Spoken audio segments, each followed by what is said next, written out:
So just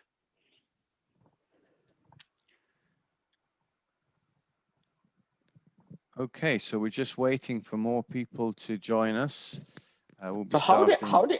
how do you see the number of people out of interest? Ah, okay, the participants number. There we go. Okay, right. It's yeah. And so one of the things that hopefully that's starting even with this already a bit of sort of what do you call it collaborations is that UCL CMIC, the Center for Medical Image Computing, they want to do some work with Alexander on connectomics, for example. You know, and because I don't think there has been much work in the whole connectomics area with respect to this area. I mean, is that correct to say, Alexander? Is that right? I would say there has been quite a bit of work, specifically conducted by a group from the UK and Denmark. Right. Well, there's a group led by Martin Kringelbach. So they've been working with connectomics specifically in the domain of psychedelics as well, collaborating with the Imperial College group. Yeah, the things are happening there, but definitely there is it's an explosive area of research. Right. And I think we should start now because people are joining us. So welcome everyone who's logged in to this. Is the first of what we hope will be a series of seminars on psychedelics and mental health, and the Institute of Mental Health here at UCL is hosting this event. My name is Tony David. I'm a professor of psychiatry and mental health, and I'm the director of the Institute of Mental Health. And I'll be introducing our speaker in a minute. But first, I just want to hand over to Suran Gunatilake, whose idea it was to host this series of seminars, and he's going to tell you a little bit about his interest and the background, and then we'll come back and we'll get on with the seminar. Over to you, Suran. Great. Thanks, Tony. So my name is Suran, and just a bit of brief background about me. I did my PhD hundreds of years ago at UCL in machine learning, and I'm now a visiting professor at the UCL Center for AI. And my background has been really in how do you find patterns in very, very large data sets, patterns that are, almost very difficult to spot by using normal methods, whether that's sort of finding patterns of insider dealing at stock exchanges where there's millions of transactions, to other interests like how do you develop the next generation of brain-computer interfaces, as well as things like biosensors. And really I've been involved in taking sort of research all the way from the lab and building companies, and I've kind of have a reasonable track record of doing that. And about 6 months ago, I was chatting with a friend of mine called Richard Scaife, and he had become a venture capitalist in this new emerging area of psychedelic medicine, and he runs a venture fund called the Conscious Fund. And we were just chatting, and I said, if you want to, do this sort of more systematically and in a very much in a 2021 way, you've got to use AI-driven drug discovery, because that's becoming quite a large area. So really, a couple of months later, we incorporated a company called April 19, which with my colleague, Richard Dalloway, who I've known since my undergrad days. And effectively what that company is doing is applying these AI methods to find, discover new compounds for psychedelic medicine, but also looking at AI-driven biosensor systems to try and detect adverse events, and to hopefully try and potentially change the economics of this new emerging area by providing new AI-driven systems to supplement human expertise or human therapists. So that's kind of a bit of my background. And really, when I started looking at this area, and as I said, I'm very new to this area. And of course, if you look at the whole this psychedelic renaissance, it's because of pioneering work at Imperial, King's, NYU, and Johns Hopkins, etc. And at UCL, actually, there was very little work when I sort of had a quick look at the work, apart from the work done by the clinical pharmacology unit at UCL, which is the researchers there are Valerie Karan, Sanjeev Kamboj, and Ravi Das, who have really done a lot of work in MDMA, ketamine, and now DMT, looking at memory and neuroplasticity. And also they're looking at substance abuse, how to mitigate that in their next research work. And also, I guess at UCL, the UCL undergrads have been very active through the application of Psychedelic Society. Students like Tinia, George, and Ivan have done a very good job in sort of promoting some of this dialogue in this emerging area. And so I thought it would be a good idea to create this new group, the Psychedelics Research Group at UCL. And we had our first meeting just before Christmas. And the first thing we wanted to do was not to get shut down. So we fortunately have the blessing of David Price, who's the Vice Provost of Research, and obviously now with Tony David, who is chairing the meeting today. And really the aim is to try and catalyze interdisciplinary psychedelics research at UCL, and hopefully also on a national basis. And I'm keen that we rotate the chair or the hosting of these events across UCL departments, because it's very easy to get siloed at UCL. So for example, the next term event, we're going to have these talks once a term, is going to be hosted and chaired by Michael Hauser, who's a neuroscientist at the Wolfson Institute for Biomedical Research. And his interests are really looking at the cellular basis of neural computation. So why UCL? I think it's good to sort of remind ourselves why it's an interesting area, interesting organization for this type of research. So it turns out that we have about 500 principal investigators in neuroscience. So that is 500 labs in neuroscience, which I think is the largest number of neuroscience labs in the world, including a recent Nobel Prize winner in neuroscience. We have a large research hospital. We can actually take all the way from bench to bedside, using synthetic biology. We even have a mini drug factory, with biomedical engineering, and lots and lots of organizations or centers of excellence, whether it's the Center for Medical Image Computing, which has 200 researchers, cognitive neuroscience, psychiatry, and obviously the work also at the AI Center. So I think there's a huge pent-up demand by undergrads and other researchers to do work in this area. I think the timing is right for us to, in collaboration with other universities, to seek research funding, whether it's the Wellcome, who's obviously at our doorstep, and other organizations, because I think a lot of the funding in this area has been from private individuals who have sort of heroically kept this area alive. And also there's a lot of companies who want to fund research, and hopefully the Psychedelics Research Group will act as a bit of a catalyst for that. And there's already some sort of cross-disciplinary work, I think, beginning to happen. For example, there's interest in doing connectomics work with Alexander today, who's going to be speaking. And finally, I will run this for 1 year and hopefully hand over to other people. And if there's any PhD students who want to get involved in helping out in this initiative to help build a website in this area and so forth, then we can provide some funding. If you can please put your names on the chat, that will be great, because we need some more hands and minds to take this forward. So that's it, and back to you, Tony. Thanks very much, Suran. That's a really helpful whistle-stop tour of UCL and this new field and how multidisciplinary it is. So now I'd like to get on to the business of the evening, which is I'm delighted to be able to welcome Alexander Lebedev, who is a psychiatrist and assistant professor in the Department of Clinical Neuroscience and Aging Research Center at the Karolinska in Sweden.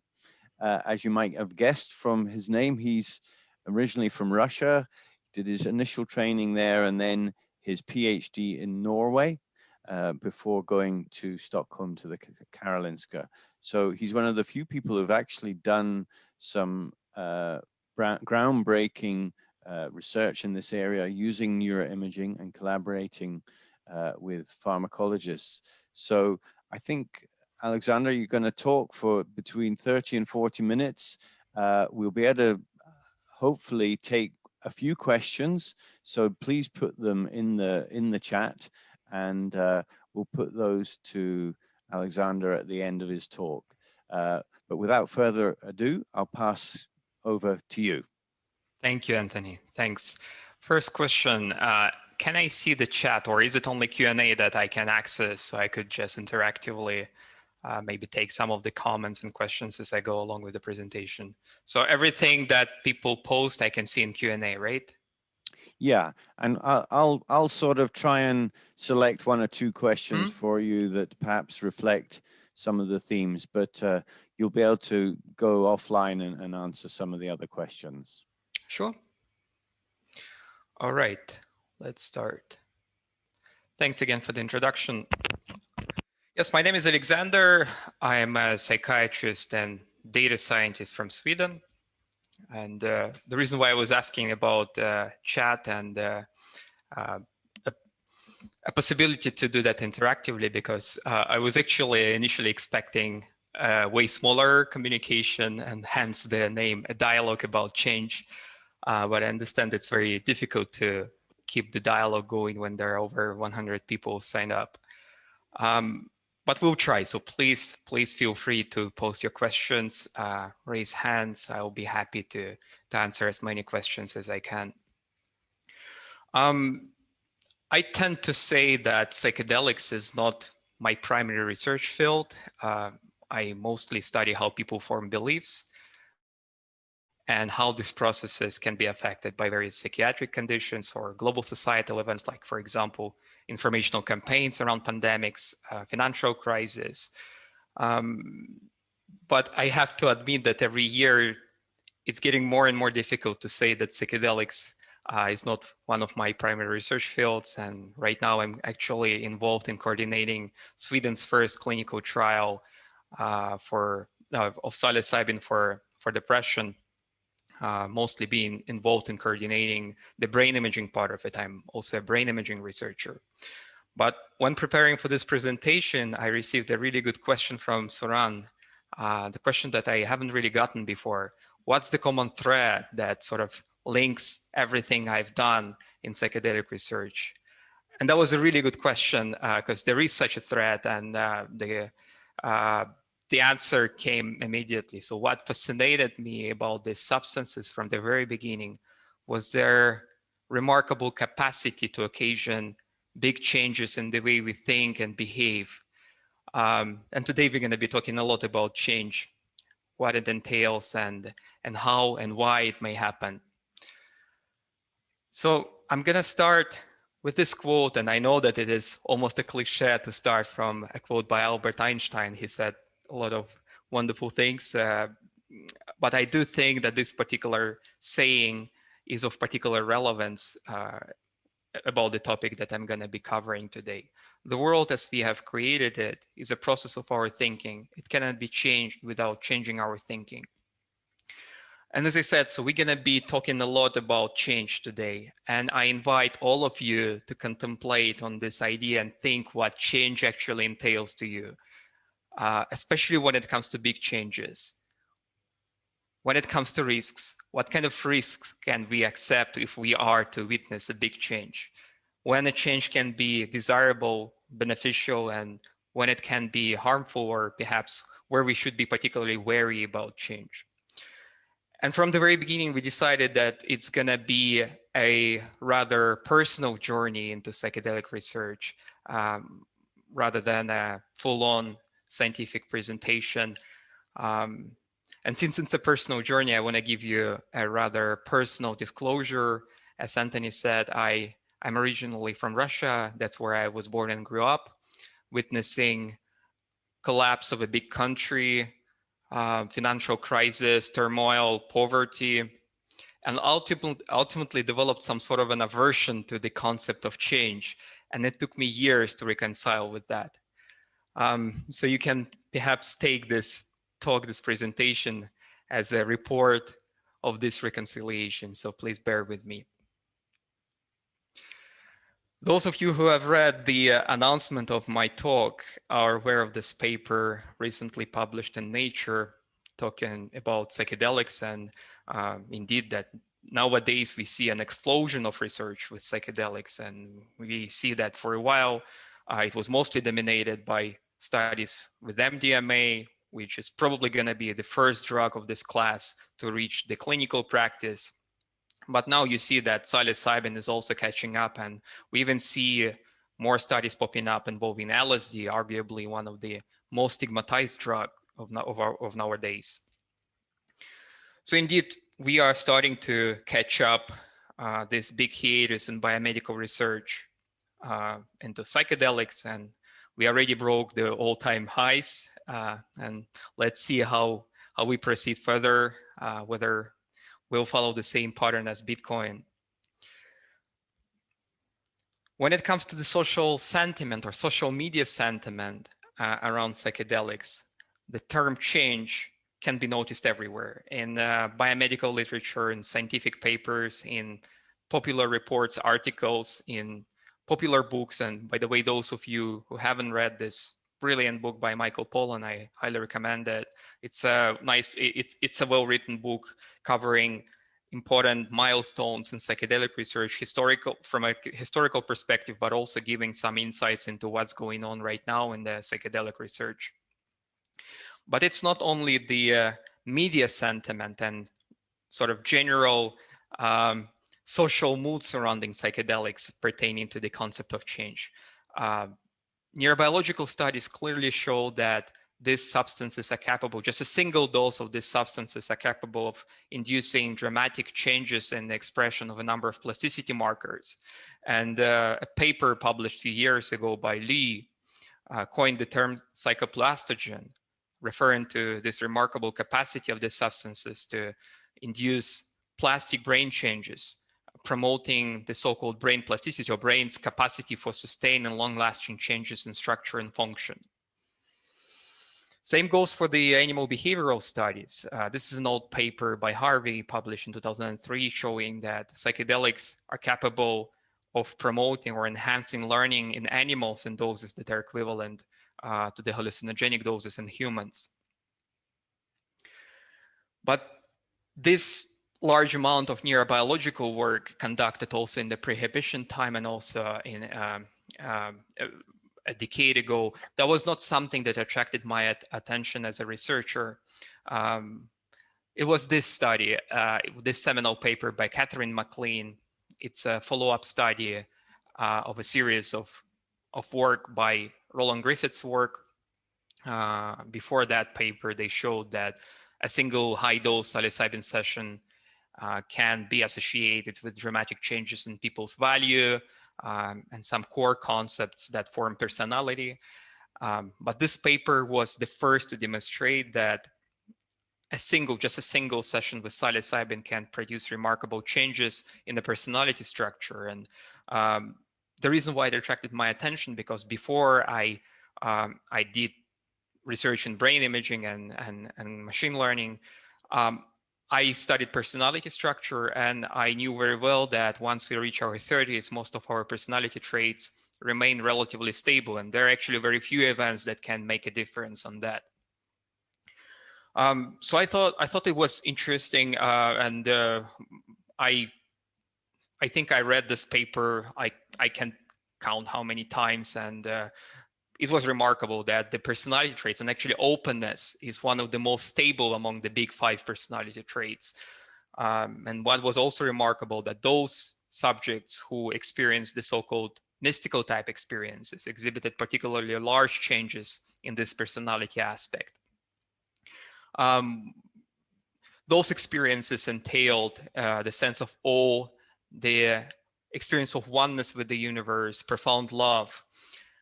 And I was curious about this, the phenomenology of these experiences, the content of these experiences. And I reached out, contacted the Imperial College group, first had a conversation with Robin Carhart Harris.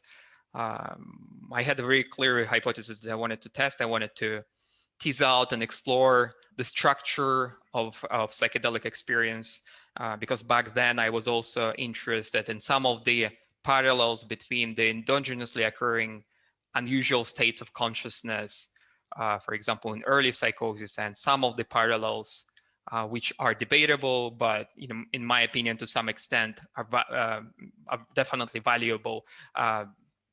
So the endogenously occurring unusual states of consciousness and the psychedelic-induced states of consciousness. So I had a very clear hypothesis that I wanted to test. I wanted to investigate the neurocorrelates of these conditions, and namely the experiences of the loss of sense of self or ego dissolution phenomena. So that was the first paper that we published together with the Imperial group. And again, just to reiterate, Robin and David were the ones who opened the door to psychedelic research for me, for which I'm deeply grateful. So we looked at the content of the structure of psychedelic experience, and first thing we found is that the loss of sense of self or the ego dissolution experiences indeed formed the core of a psychedelic experience induced by psilocybin. And most of the other aspects of psychedelic experience, visuals, changes in the mystical type aspect of the experience, it correlated very profoundly, very closely with the magnitude of the ego dissolution experiences. But we also looked into neural correlates of these experiences, and we showed that the magnitude of these experiences correlated strongly with the magnitude of disintegration of the so-called salience network. It's one of the major brain networks that is particularly important for spotting salient events in the world. It's important. We know that it is involved in the processes like reality testing, or at least we know that it is active during tasks that pertain to prediction, to reality testing, to any really effortful activity, that being a cognitively demanding task or any natural activity that involves any effort really.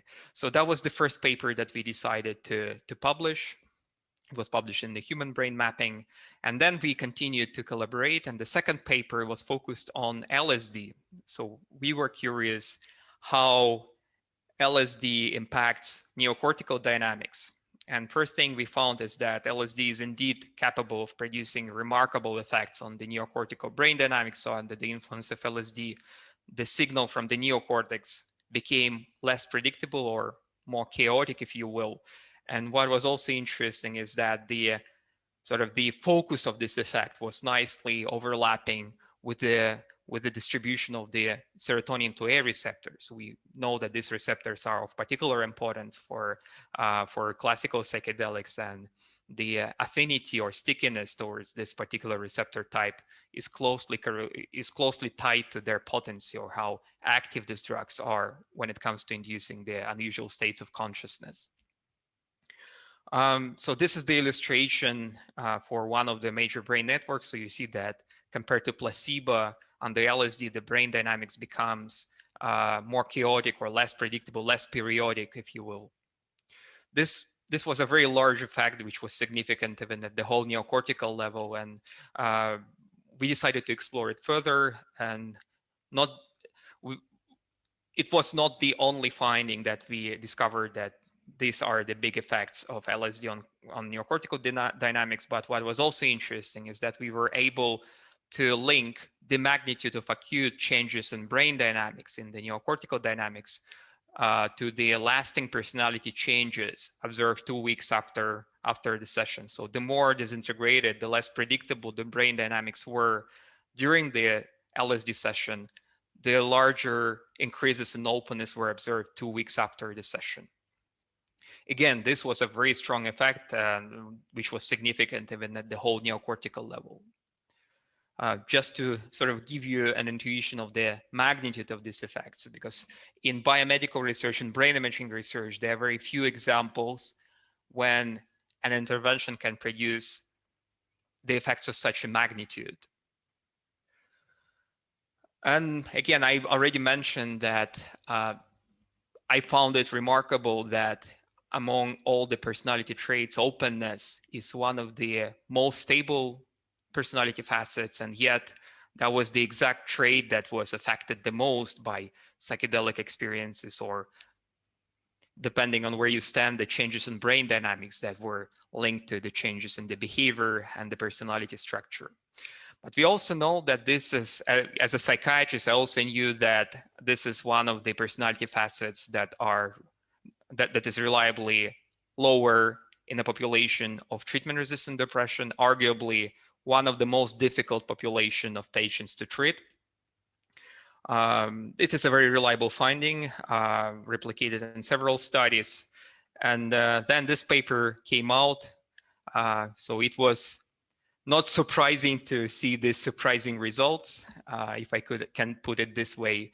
Again, so focusing on one of the most difficult population of patients with treatment-resistant depression, the Imperial group was able to demonstrate remarkable decreases in depression score following a psilocybin session.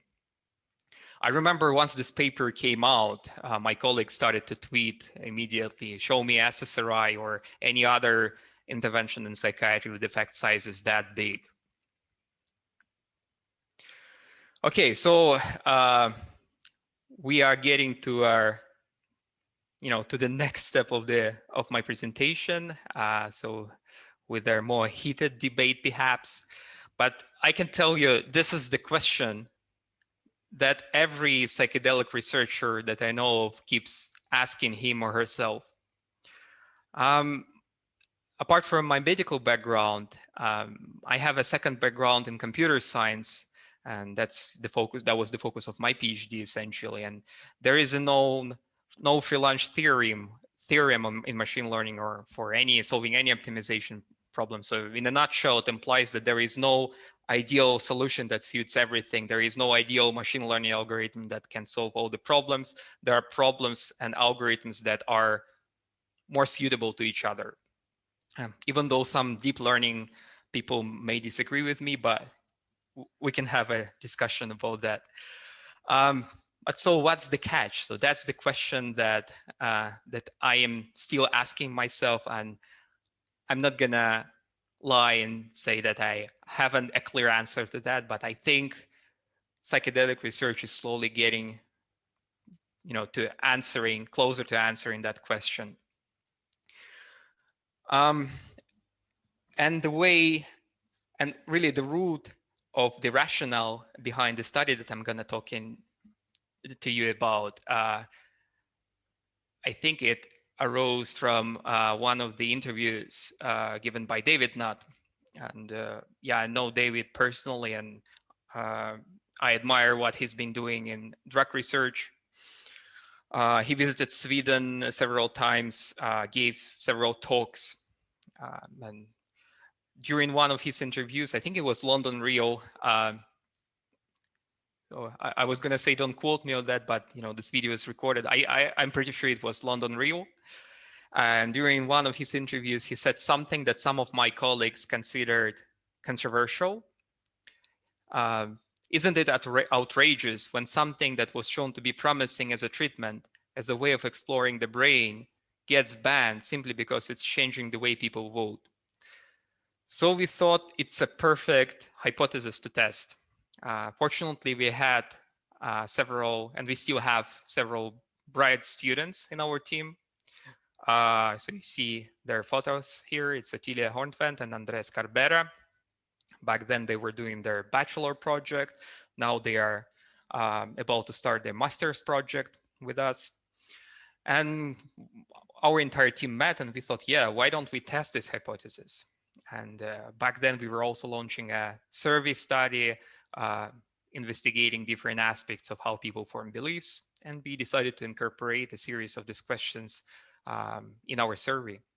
So we formulated the hypothesis, the one that we pre-registered on Open Science Foundations, which was stated as follows: recent use of psychedelic drugs is positively associated with unconventional modes of thinking. And out of many considered skills, we ended up with two main ones. It's the conspiracy mentality questionnaire. Again, I'm gonna talk about each of them on the next slides. And the epistemic belief skills, or EBS, essentially evaluating how you treat information. We targeted people via social media. That's a separate story how we managed that. There is definitely a story to tell. It was quite a ride, but we managed to do that. As for the drug assessment, we tried to balance the amount of information. We wanted to make the information that we are collecting as detailed as we possibly could, but to employ kind of a heavy extended assessment of the drugs was not feasible during the timeline of the study, and just due to the fact that we wanted to target as many people as possible. So we focused on the following drugs, on the main drugs that are commonly discussed in drug research. It's alcohol, cannabis, MDMA, opiates, psychedelics, stimulants, tobacco. As you might have noticed, MDMA and psychedelics were separated for a number of reasons. You know, if you're wondering, I can take it during Q&A, but there were reasons. And we decided to embark on a rather relatively extended assessment of the drug use. So we evaluated recency of drug use, time since the last intake. So how long has it been since the last intake of a drug, frequency, how frequently you take the drug, and the age of the first intake as a control, which is, you know, which was one of the variables that we were controlling for. So this is the first questionnaire that we administered. It's the conspiracy mentality questionnaire. It's a validated questionnaire tested in several countries that consists of 5 items. And actually, surprisingly, we also confirmed its validity and test reliability. We are currently running a longitudinal study with that. And I mean, if you read these questions, you can see how maybe difficult it can be sometimes to make a conclusion of what the measure actually represents. So it was originally coined as a as a way to assess conspiracy ideation, but you can see that the responses would probably depend on a particular country where you're administering it, how much trust there is between the government and the public, but also in different periods. For example, if we are to administer this questionnaire right now, we would probably get different scores. And, you know, without spoiling the story too much, that's the study we are currently running. And I can already preliminarily say that, yes, there is a change during the pandemic. And most importantly, so all the data that I'm going to be talking about in this context were collected before the pandemic. So when there was, how shall I put it, a little bit of stability in our society.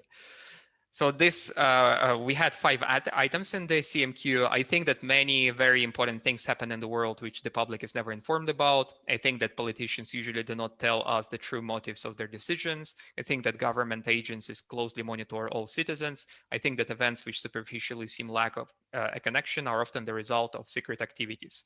And finally, I think that there are secret organizations that greatly influence political decisions. Without spending too much extra time here, so these are the results. So the 3 models were tested. So the first model is the most simplistic one. So it's just the intercept, sort of controlling for the overall scores in the sample, and the effect of psychedelics. So again, to remind you, the hypothesis was specifically focused on psychedelic drugs. We also used alcohol as a reference drug. There is a story to tell about that too, but we can take it during Q&A if you're interested. So the bottom line is that the first model is just the effect of psychedelics. You see that highlighted in orange. The second model is the same plus demographics, age, sex, and psychiatric diagnosis. And the third model is the same, but with all drugs combined, so controlling for the effects of other drugs. And you see that psychedelics in all 3 models were consistently associated with unconventional modes of thinking as measured with conspiracy mentality questionnaire.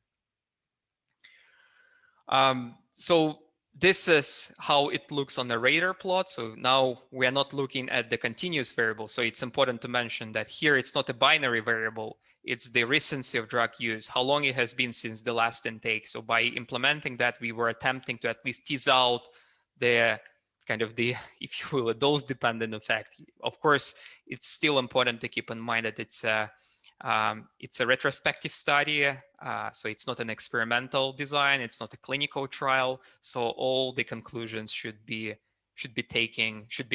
made very carefully, because it is possible still, it is impossible to completely rule out that other factors related to personality traits, but not necessarily the substances, may play a role.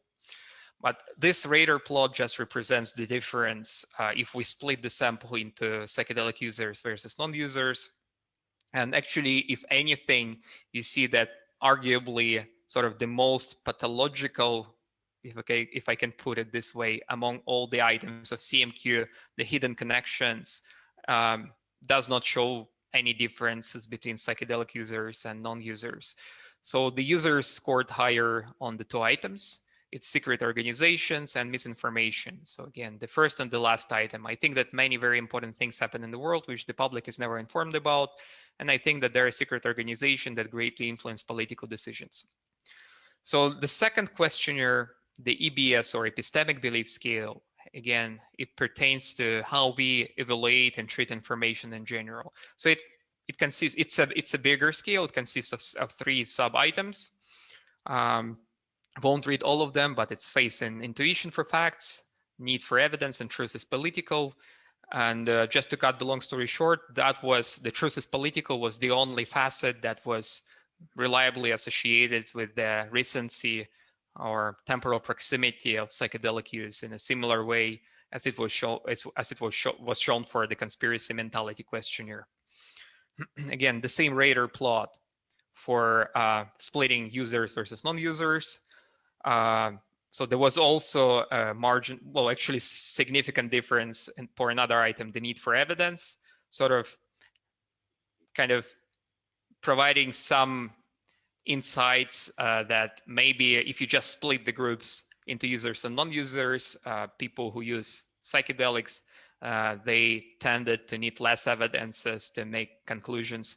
But again, so I'm not reporting this result here. And actually, if you control this effect for other drugs, this effect disappears. So the truth is political is the only fact that was reliably linked to the recency of psychedelic use. So you see that David probably had a point when making that statement. And those of you who are interested in how this 2 questionnaires and their subscales sort of project on a more psychopathological domain, on sort of scales that we typically use in psychiatric research. Here are the correlations. This is the Peters delusional inventory, or an inventory that measures people's delusion proneness. And you see that it's associated with that, as well as with other ways of measuring schizotypy, or sort of the gray area between psychosis spectrum disorders, personality disorders, and some unusual types of personality, let me put it this way. Because it is important to keep in mind that the population that we were looking into, that was, we also repeated the analysis focusing only on subjects without any concomitant psychiatric conditions, and the results were essentially more or less the same. We ultimately decided to control for psychiatric comorbidities. But not surprisingly, or maybe not surprisingly, not much associations was found for ADHD and autism symptoms. Okay, so that's another big question that many of us working with psychedelics keep asking ourselves.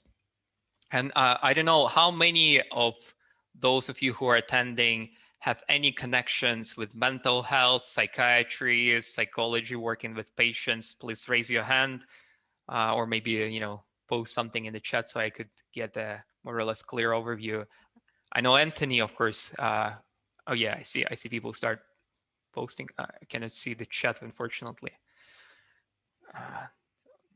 Okay, so I just see the numbers increasing on the post, so I think there are quite a few, but maybe I don't need to maybe dive too deep into why I even asked this question, because this is the question that you might have already heard in many sources.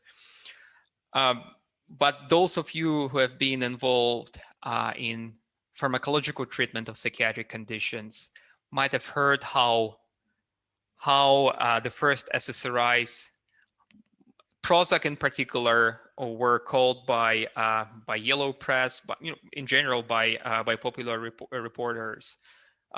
These substances were called killer drugs, and today we know very well that indeed the initial few weeks after we prescribe antidepressants and SSRIs in particular, this period is associated with elevated risks for suicide. We are well aware of these risks.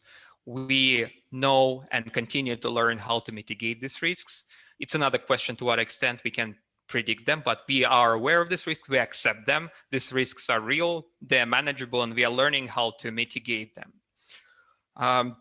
But yet, despite all these efforts and all this awareness, all the precautions that we are trying to take, here and there you see the reports of from different sources linking antidepressants with suicides and some other horrible events like mass murders. You probably can start guessing where I'm going, because when people talk that about the fact that psychedelics perhaps do not fit that well in the current model of mental health and psychiatry, they're not just talking about the remarkable effects that they are capable of producing.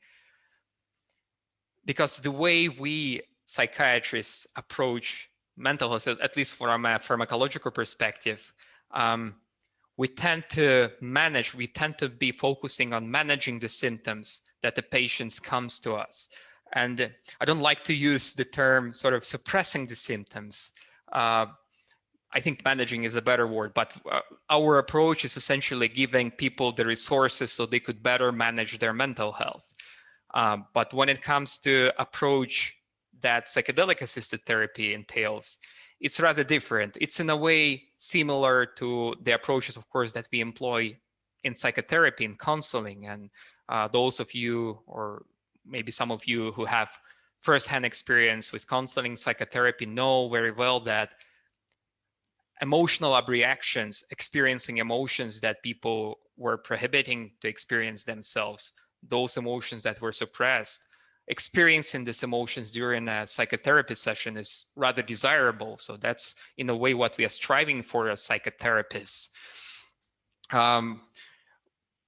But psychedelics and psychedelic assisted therapy in that sense is a little bit of a rare beast, right? Because on one hand, yes, we do have a psychotherapeutic context, but at the same time, we have a pharmacological compound that usually, according to the classical model of psychiatry, is supposed to give people the resource to reduce their symptoms. And we start administering the substance, and ultimately we start to manage the symptoms. Whereas when it comes to psychedelics, yes, ultimately that's our ultimate goal as well. But that's, for example, what the patients can write sometimes. So this is a paper published by Washington Post, where the author, going through all the struggles and difficulties surrounding psychedelics, describes her own experience with psychedelics. And that's what she wrote. While it was difficult and painful to face the trauma that I had buried, I greatly benefited from this work. And those of us, I don't think that we need to reiterate the importance of these experiences for this specific community, but it's important to keep in mind that, the psychiatry major may have a very different opinion. At least that's my impression after talking to some of my colleagues. And I'm not talking about researchers necessarily, but the general psychiatry major, because those of you who are pioneering psychedelic research, they are already brave people, and they are aware of the risks and they understand the struggles. but it's one way to understand the struggles, and another way to try to think how we can prepare to the potential serious adverse events in this domain. Because yeah, right now I'm coordinating a brain imaging part of a clinical trial, and of course we have to report all the difficult experiences, all the anxiety symptoms following the session. So these are all the important events that happen as a part of the therapy. And it is still a debated topic to what extent, for example, a difficult experience that happening during this psilocybin assisted session, anxiety, panic, re-experiencing traumatic events, whether they should be considered as adverse events or not. So it's, to me, even though formally, yes, it should be reported as such, it's still a matter of debate whether it's a good or bad thing. Do you know what I mean? So you probably see where I'm going. So, and that's how I try to sum up the 3 reasons to be wary for a psychiatry major about psychedelic research. And I'm sure, if we think more about it and discuss and brainstorm, we can come up with more of them. But at least these are the ones that I personally, as a psychiatrist, as a researcher, see nowadays. So first and foremost, current models of mental health are extremely crisis and risk averse. And that's not my saying, that's clearly recognized by recent reconsideration of or review of the Mental Health Act from 1983. I don't know how many of you have heard about the case of Melanie Rabone. I don't know. Yeah, I'll just tell you what it's about. So Melanie Rabone was a 24-year-old young woman who was admitted to the hospital as an emergency case after a suicide attempt. And despite being assessed as high-risk subject, so she was ultimately released back home where she hanged herself. And ultimately that made a big case, and parents filed this lawsuit claiming that it was hospital's responsibility for not properly evaluating the suicide risk, and that cost the life of their daughter, essentially. And I'm bringing this up not just to show that, I mean, I was not involved in the case, of course. I just read a report, and I think anyone working in the mental health know that assessing any risks in psychiatry, in particular suicide risk, any fat tail risks that of relatively rare events, it's very hard. And to some extent, assessing any aspects of human behavior cannot be deterministic. So there is always a risk that the predictions may not play out. And not surprisingly, the post hoc assessment of Melanie's suicide risks, and keep in mind, it's always easier to assess risks post hoc once the event has happened as compared to the predicting future. So predicting future is difficult, as one wise researcher said. So even in that situation, there was a major disagreement when it comes to risk assessment. So the risk assessment was ranging from 5 to 70% among the experts. On top of that, the severe stigma which still surrounds psychedelics does not help much the situation. And the stigma is real. And we know that whenever there is a big event or like any crisis situation happening in the world, in the social media, minorities, that being sexual minorities, racial minorities, they are the first to be harmed.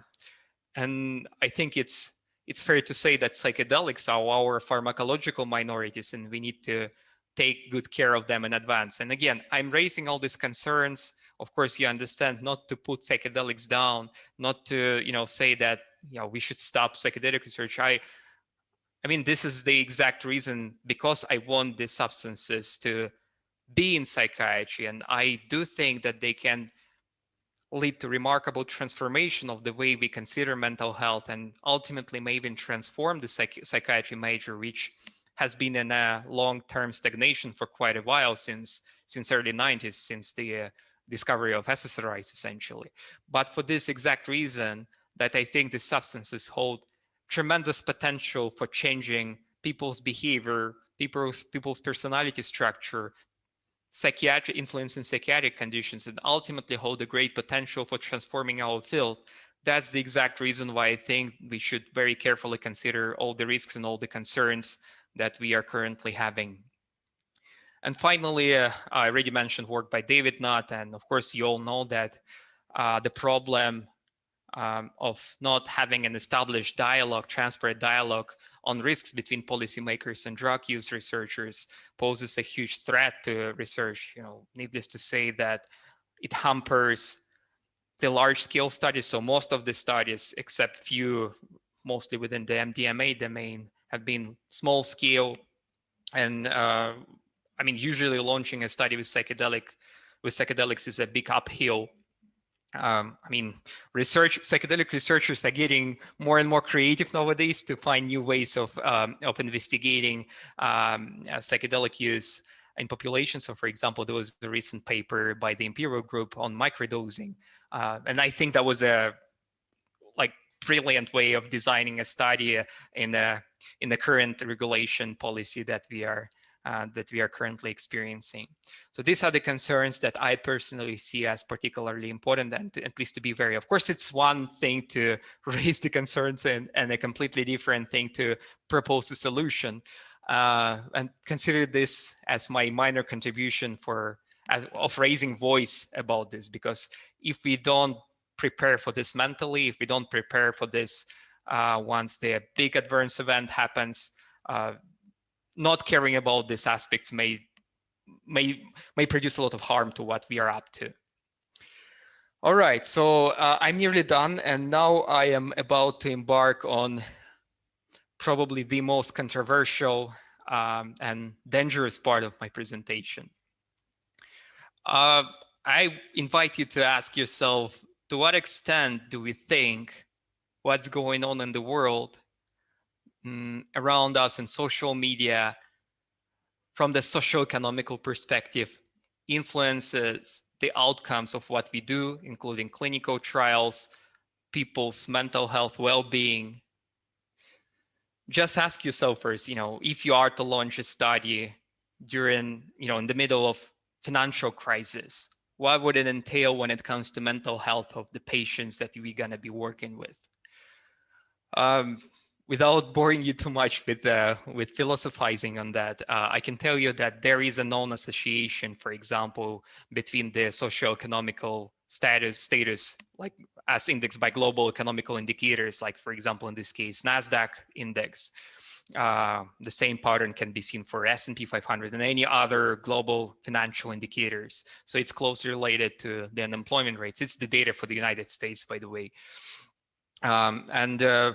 There are some pitfalls in this kind of analysis. And again, so first and foremost, please do not consider what I'm going to be talking about as like the real full-on peer-reviewed study. So I'm just trying to illustrate the point with the real data, okay?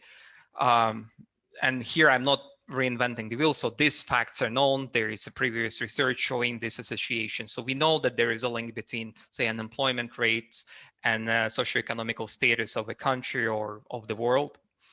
That being said, when it comes to analyzing complex societal dynamics as indexed by the stock markets, there is a number of pitfalls just from the analytical perspective, because this complex time series do not behave the same way as other typically normally distributed measures. Say, how many of us are here today? It's 106. So if I measure height or weight of all of the participants, then we'll have a nice bell-shaped curve, meaning that we'll probably know more or less the mean of the population of the psychedelic enthusiasts, so the mean height and weight of psychedelic enthusiasts. But for other, especially metrics that exhibit scale-free behavior, like earthquakes, for example, or stock market behavior, you do see this bell-shaped curve, but the tails are very, very, very long, which means that there are rare but extremely intense events towards crash or towards uptrend. So these are relatively rare events, like sort of abrupt spikes up or down. And this is something that produces these fat tails that may influence the estimation of the correlation. There is a group of authors who propose that employing traditional methods of estimating these associations might not be ideal. And there is another, hence the other criterion that is commonly used to investigate these associations, which is the mutual information, essentially how much insights you can get into one time series after observing the other, or how much information they share together. So it's a more reliable measure, which is not sensitive to this sorts of nonlinearities. Again, sorry for the very long introduction to this. I had to do that. So you see this association with the unemployment rate. For the suicide rate, again, it's actually a good example when mutual information is a more applicable measure. So because the association between suicide rate and global stock market behavior. So it's the correlation between the global socioeconomic state as indexed by the NASDAQ in this case, and the suicide rates in the United States. But actually in this case, the mutual information is showing a better idea of the association. So the drawback of mutual information is that it does not provide you insights. It does not care about the directionality, but it generally shows how much in time the two time series co-vary. And you see that indeed and we know today that the relationship between the socioeconomic index is rather more complex than just direct associations with markets up and downs. So it's actually mostly associated with high volatility or level of uncertainty in the society. And we see that, whenever there is a swift move in the global societal dynamics as indexed by global societal indicators, the suicide rates start to skyrocket. Again, I'm not reinventing the wheel here. That's a well-known fact and in this sort of research. So it has been reproduced several times and actually has been shown for a number of other variables pertaining to well-being and mental health. But then back to my question, what if I were to launch a study with psychedelics in the middle of a big societal event like pandemic, crisis? Would it be reasonable to expect that the global state of the society and the social mood, if you will, should be taken into account?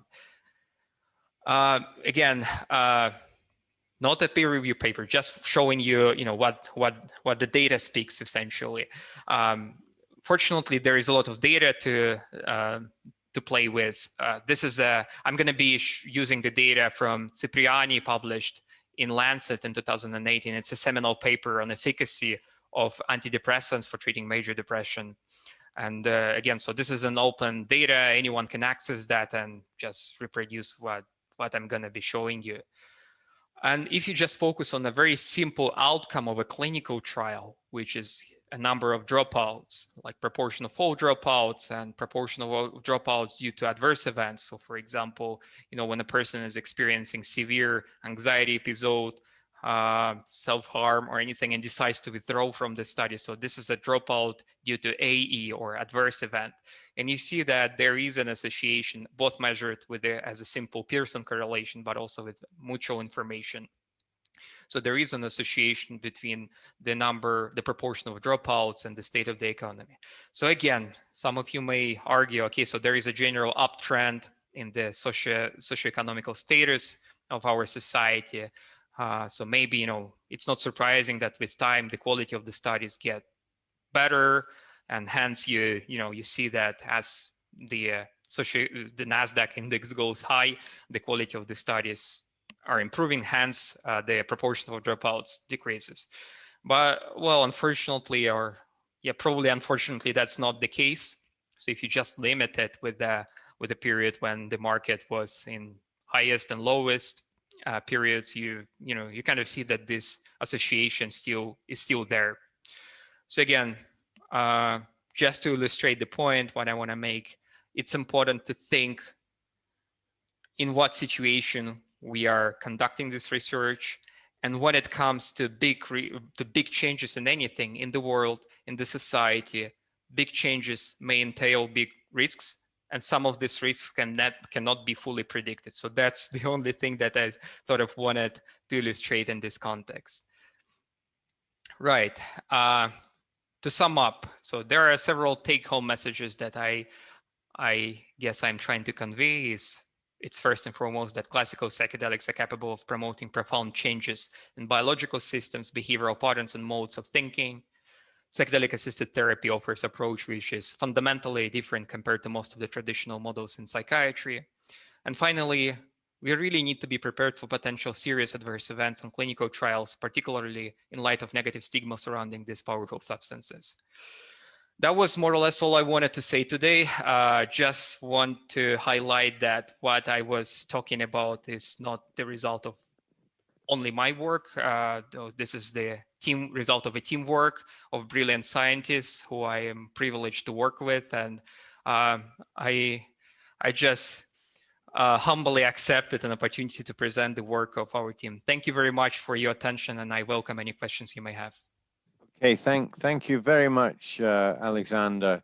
Perhaps we can just unmute and give Alexander a round of applause. I'm not sure whether that will work for everybody or it's just those of us here. Oh wow, how many questions! Oh wow, amazing. So there's a lot of questions, and some of them we're answering as we go along, and I've been keeping tabs on it. So I think I can draw in some of the themes. First of all, you covered an amazing range of ground, from basic neuroscience, human psychology, to sociology and economics. And perhaps not many people are like you, have sufficient reading to cover all of those. But let's be a little bit more specific about the kind of clinical and pharmacological questions, as well as I think we should get on to some of the ethical issues as well, because people were quite interested in those. I mean, my first comment is that it's funny how that alcohol seems to reduce sort of conspiracy thinking. You know, it makes me want to encourage everyone to drink more, which is not often something you hear a psychiatrist say. But I guess I'd push you a little bit on whether this as a potential treatment is so fundamentally different from other pharmacological treatments. I mean, all psychoactive substances are causing change to some extent. Yeah. And we're hoping to harness the positive effects rather than the negative effects. Why do you think this is sort of qualitatively different? Yeah, first thing first, I'm glad you said this, Anthony, because that's not not what I tend to hear from my colleagues.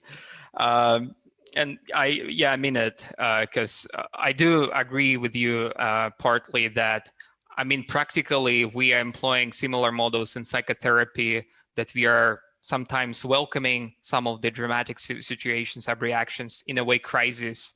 And needless to say about other approaches like ECT or like any invasive approaches in psychiatry. But I can just maybe explain myself a little bit better why I started sort of asking these questions to myself.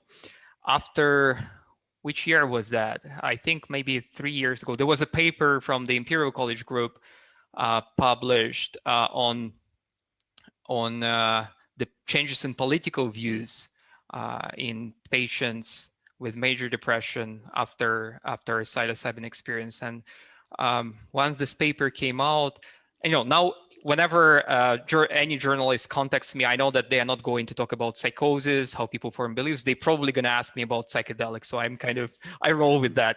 And that time, I think it was Vice. I think it was a journalist from Vice, and she was really trying to get into, I mean, don't you think that it is so dangerous that a single session with psychedelics may change people's political views? And we know that this is the case. You know, it has been shown in cross-sectional studies and experimental studies.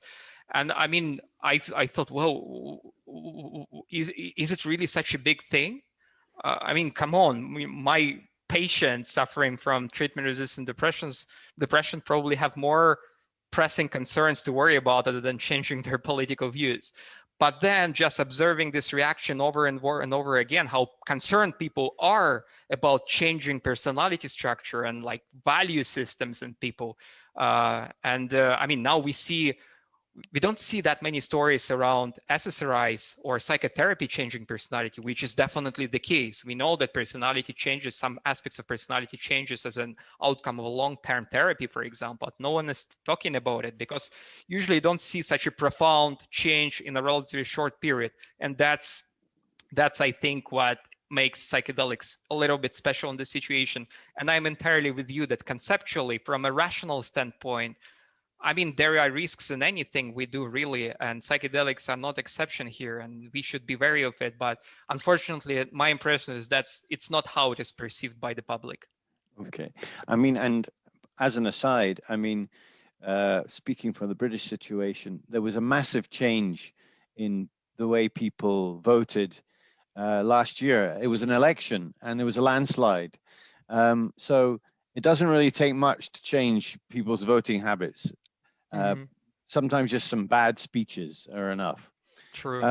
But you're talking about risk, and I think there is a bit of a confusion here, maybe just in my mind, between the risks to society, the risk to individuals, and in a way, the risk to experimental subjects. Somebody asked this in the chat. And there are different kind of thresholds or standards. So if you're trying to recruit people to a clinical trial, there's a risk-benefit ratio if they're patients or if they're just healthy volunteers, in which case, you know, they should have much less risk. And then the society as a whole, we can talk about the risks, but then we also have to take into account everything else that's going on. So do you think there's a clear hierarchy there? That's a good question, because, you know, there was a reason why I decided to start from Einstein's quote, but because I do think that the society that we are forming around us is driven by the way we think and by people who, you know, who are forming this society. Sorry for tautology. But yeah, I guess when it comes to the particular points I was discussing, yes, when it comes to investigating risks for the patients, that's one question to ask. But my point, I guess, that I was trying to convey is that when it comes to any big change, first and foremost, there is no free lunch. And sometimes the risks that we may encounter cannot be fully predicted. And we just need to be prepared for these sorts of risks, the fat tail risks that are otherwise very hard to predict. We can anticipate some of them to some extent, but we need to be prepared that, I don't know, like in a few years, someone publishes a paper, I don't know, and I don't have anything bad to say about Washington Post. I don't know, what's a bad journal you can think of? Yeah, in some yellow press journal, for example, saying that LSD killed a patient suffering from major depression or forced him or her to commit suicide. I know that, well, most of the researchers who are involved in psychedelic research and any pharmacological research would be aware that, yeah, these things happen and they would probably ignore it, but not the public, unfortunately. When it comes to the risks for the society, maybe I was not clear enough. I did not try to imply, and actually there was a comment that I wanted to address. Sorry if I don't cite it like completely, but I think it's an important question. Someone said that he or she thinks that the results of the on the conspiracy mentality and the epistemic beliefs do more harm to the cause of psychedelic research. And I beg to differ, because, well, first and foremost, I am the one who really wants psychedelics to come to psychiatry. And to me, bringing anything novel or reconsidering something that was forgotten to, you know, to the society, to, sorry for being a little bit megalomaniac, let's say for psychiatry, also entails understanding the potential risks, including those that we don't know about yet. And the fact that we found some links with unconventional modes of thinking. And again, so even though we use the conspiracy mentality questionnaire, if you ask me, do I really believe that people who take psychedelics start wearing tinfoil hats? Of course not. So I think what these results rather reflect is, well, maybe a healthy dose of skepticism towards, so official media sources, politics, and I mean there is a list. I think even on Wikipedia on the conspiracy theories that turned out to be true. So I mean, for me, it's of course a no-brainer that I'm not talking necessarily about tinfoil hat type conspiracy mentality, but I do think that understanding any potential effects that psychedelics may bring is important, particularly for finding conscious ways of embracing them as a part of our culture, medicine, you name it. I hope it answers the question. Yeah, I mean, I think that's interesting, this idea of that you think this field is stigmatized, and people in the chat wondered about that, whether someone wondered whether that's really a good thing to do your PhD on in terms of your career. Other people pointed to just, as it were, the kind of contamination, as it were, with drug use and drug misuse, and that's a kind of general stigma that it carries, and also about people's religious beliefs and Puritan type beliefs. So all of that is brought into it. But it strikes me that there's also a lot of excitement around the topic, and we've had a great audience today. People are more interested in it than other topics. So I don't know whether you can really expect too much sympathy for working in a stigmatized field. I think in a way you're working in a field, it's stigmatized because it is slightly dangerous in a sort of attractive way. It's an area that could well make some difference. It's an area people are interested in, and that's not a bad reason to do science. No, I would say even in a way take pleasure in that. I've been called basement researcher, voodoo scientist, and I kind of love this. I embrace it. No, it's not like I am particularly concerned about myself. So it's already a part of my career as a researcher. When it comes to question about doing PhD in psychedelics, I think it's actually perfect timing, if anything. So now it's, we are at the point when the substances are about to be embraced by psychiatry. I hope everything will go smoothly, if everything will continue to go as it is going right now. So my personal opinion, if you really want to do research in psychedelics, there couldn't be a better timing for that, really.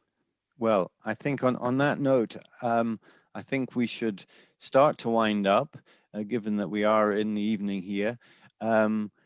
Thank you very much for a very, very stimulating talk. My pleasure.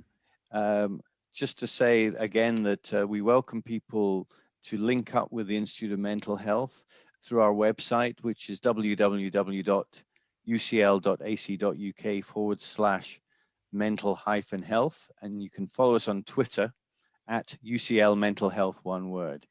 But let me pass back to Suran for just some final comments, some final words before we say goodbye. Suran?